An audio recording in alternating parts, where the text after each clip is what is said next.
பறையறிவிப்பை கேட்கிற சீவகன் தான் ஏன் இந்த பறையறிவிப்பை ஏற்று வேடர்களோட போர் புரிய தயாரா இருப்பது ஏன் அப்படிங்கிறத தன்னுடைய தந்தையாகிய கந்துக்கடன் கிட்ட விவரிக்கிறான். அவன் என்ன சொல்றான் அப்படின்னா, தன்னுடைய நாட்டு மக்களாகிய குழந்தைகளுக்கும் முதியவர்களுக்கும் பாதுகாப்பு இல்லாத ஒரு சூழ்நிலையில, அவர்களோட உயிருக்கும் உடைமைக்கும் பாதுகாப்பு இல்லாத ஒரு சூழ்நிலையில, தன்னுடைய நாட்டுடைய படை தோற்று நாட்டுக்கு அவமானம் ஏற்பட்டுள்ள ஒரு சூழ்நிலையில தான் அதையெல்லாம் பற்றி கவலைப்படாமல், அந்த களங்கத்தை துடைக்க நினைக்காமல், அரண்மனை போன்ற இந்த ஒரு பெரிய வீட்டிலே உட்கார்ந்து 3 வேளையும் சாப்பிட்டு கொண்டிருப்பது என்பது பேடித்தனமான செயல் என்றும், அதை தான் செய்தால் தனக்கும் கோழையாகிய கட்டியங்காரனுக்கும் எந்த ஒரு வித்தியாசமும் இருக்காது என்றும் அவன் தந்தையாகிய கந்துக்கடன் கிட்ட தெரிவிக்கிறான். கந்துக்கடனும் தான் வளர்த்து வந்தது ஒரு வீரமிக்க இளைஞன் என்பதை புரிந்து கொண்டு அவனுடைய மொழிக்கு எந்த ஒரு மறுப்பும் தெரிவிக்கவில்லை.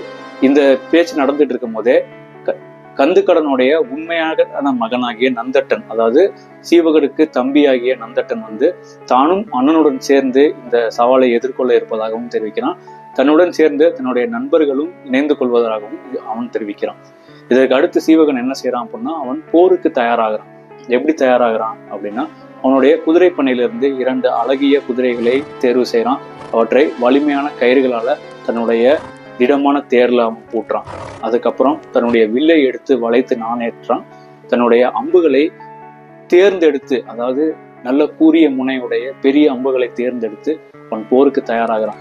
அவன் தன்னுடைய தேரை எவ்வளவு வேகமா ஓட்டிட்டு போறான் அப்படின்னா, அவனுடைய குதிரையோட காலடி குளம்லேருந்து எழுவுற புழுதி அது என்ன ஆகுது அப்படின்னா, சூரியனையே மறைச்சு பகலை இருளாக மாற்ற செய்யுது.